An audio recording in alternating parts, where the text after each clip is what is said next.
Hi, so I'm Phil here with the one and only Joseph Connors from the WWE UK tournament, and he's been here at Empire Pro Wrestling, straight here at the Point in Sunderland. How's your time been here? Did you enjoy yourself? Yeah, it's been really good. I enjoy coming up north.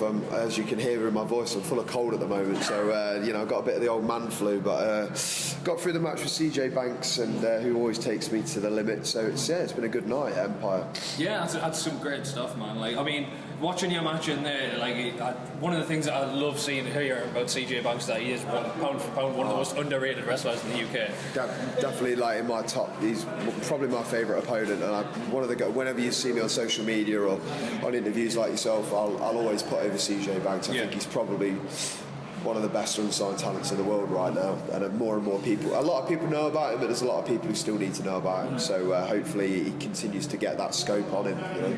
Well, I mean, he'll definitely be getting a bit of a retweet and stuff from us, so that's no problem by that.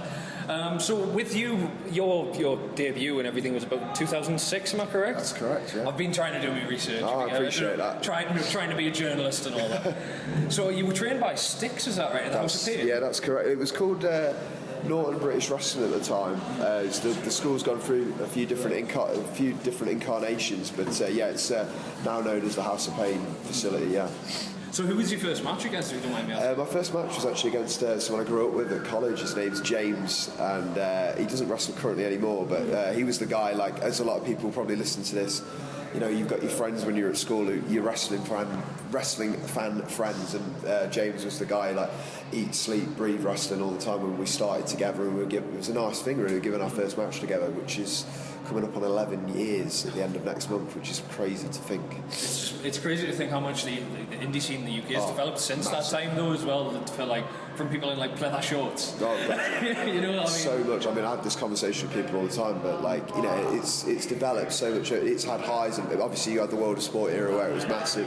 When I got into it, like, you know, like, if you had 100 people in the audience, that was a big deal, you know what I mean? And now, like, you see Progress, you see ICW, you see WCPW, you see all these different promotions, and they're scoring these massive houses all the time, and it's they're coming to see British wrestling, British wrestlers, you know, so it's crazy to see how much things have moved on, and the momentum doesn't seem to be slowing down either at the moment. I mean, it's great to see British wrestling get, like, a proper resurgence like it has recently, especially with the likes of the WWE, and now you've got, like, Ring of Honor, TNA and things coming back up.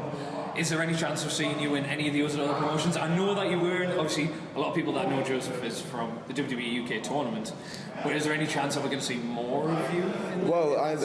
Today I've just, I'm not sure when you'll release this, but today it's been announced that myself, along with some of the other guys from the UK WWE roster, are going to be doing some of the November dates. So I've got some more dates coming up with WWE. Obviously my goal, you know, as it always is, to climb that ladder there. You know, obviously I'm grateful for everything I've done in the WWE UK brackets thus far. Had the opportunity to be in America earlier this year in Florida, and got to be a part of WrestleMania Access and see WrestleMania live and NXT TakeOver. And wrestling is very much like a drug, you know, you see that and you want more, you know, you're never going to be content. So I've done the tournament, didn't go as far as I wanted to go, but I look at Pete Dunne, I see what he's got, I see what Tyler Bate got, I want to climb that ladder, and so I don't want to stop. You know, we talked about momentum in British wrestling. For me, I don't want to slow my momentum down. I'm looking forward, you know, NXT, all these different things. I want to be able to, if we talk again in a year's time, see where I am then, you know? Yeah, that's brilliant, man. I mean, like, so with you being in the UK tournament, you were talking to the likes of Pete Dunne and Tyler Bate. Yeah.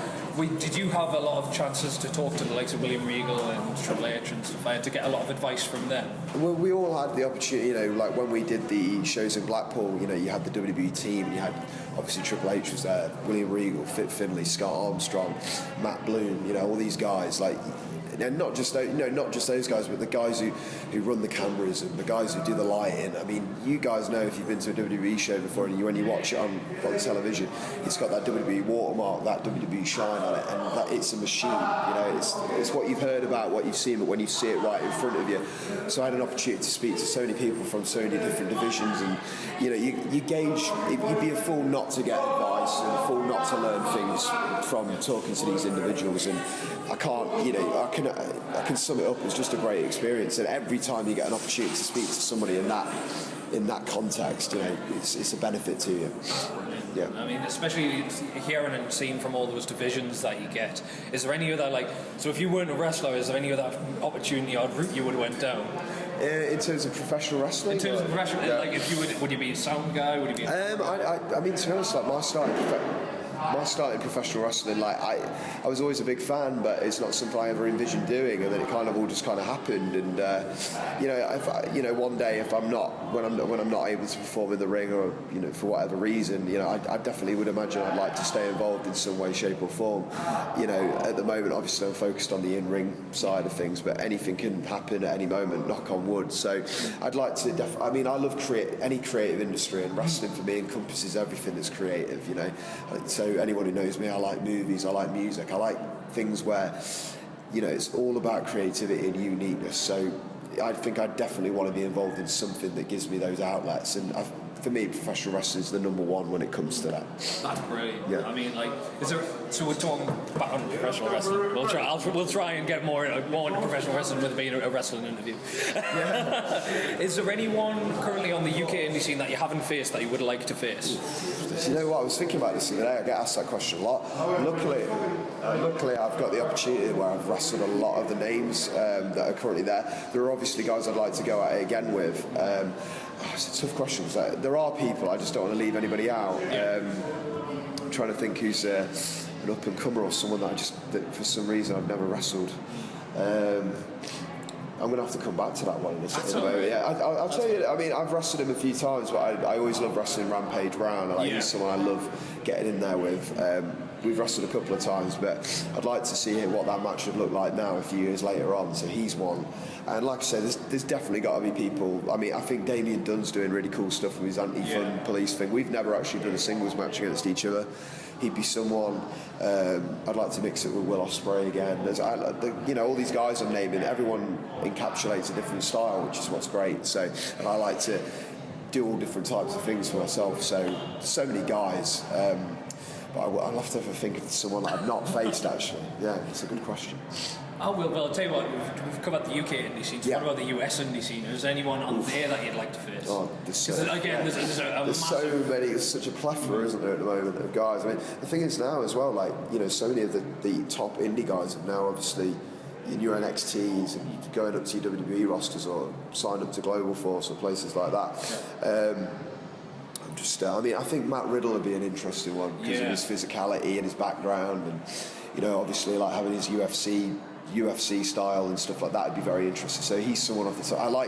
After just seeing him briefly, I like Keith Lee. He's just another mammoth guy who can move, but just a powerhouse.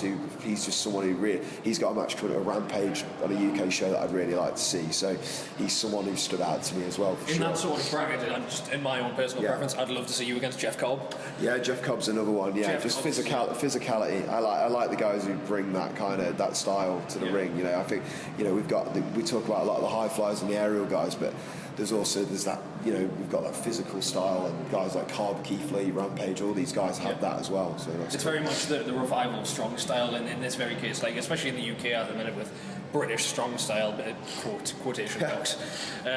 Don't sue me, anyone.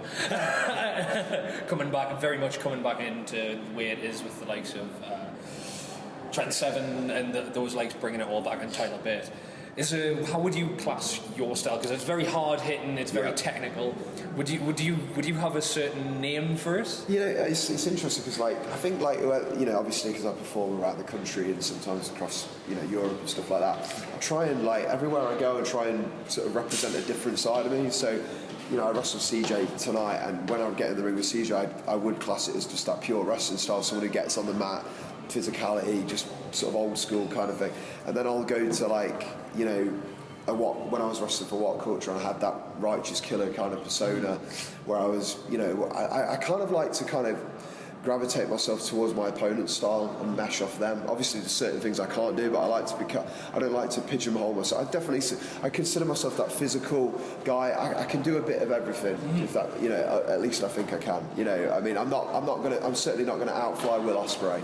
I'm not going to out technical Zack Sabre Jr. But if I get in the ring with them, I'm going to give it my best shot. And mix it up with them and try and change, deviate myself to them. I don't want to feel like if you've seen one of my matches, you've seen them all kind of thing. You know, I like to, oh, he's wrestling CJ Banks, that's going to be different. Oh, he's wrestling Oligero, that's going to be a completely different thing. If he wrestles Rampage Brown, it's going to be, you know what I mean? It's like, and I try and represent that in the promotions I wrestle for. So try not to just be stale, try and do different things wherever I go. You know, it doesn't always work, we're always learning, you know, and not, you know, you've got to try things and see what works for you. But it's better to try these things than just rest on your laurels, because anyone who's made, you know, money, or anyone who's done well in this industry, they're always evolving. You know, anyone who's the top superstars that we can all think of off the top of the head, you know, you take a picture of them, they're always changing, they're always doing something different, you know, so that's how I'm trying. You would just announce that you're going to be with the WWE on November tour dates. So obviously everyone's got dream opponents when it comes to the WWE. Do you have anyone that is very likely that you're going to be wrestling them on this tour? I don't think it'd be likely that I'm going to be wrestling them on the tour, but I mean, guys like on the WWE roster, as the ladies walk past me chatting, I mean, guys like, you know, like Randy Orton's a guy I'd love to get in the ring with. How could I not want to get in the ring with John Cena? Like these big name guys. I mean, you've got Bobby Roode in there now, who I've always, you know, loved watching. Yes. You know, I think guys like Sheamus and Cesaro are fantastic. You know, like there's so many talented guys like in WWE, on Raw, on SmackDown, on NXT. I've wrestled Drew Galloway before. I'd love to wrestle Drew again. You know, there's so many different people. So it's hard to name just one. Who knows what's going to... I assume on the UK tour it'll be the UK guys mixing it with each other, but it'll be interesting to see if we, you know, eventually, like some of the guys have done in NXT, for etc., have had an opportunity to wrestle some of the NXT main roster guys. You know, maybe that'll happen with some of the other UK talent. It's hard for me to say at this point. I mean, I was just about to go into there. A lot of the UK guys now are on NXT. Yeah.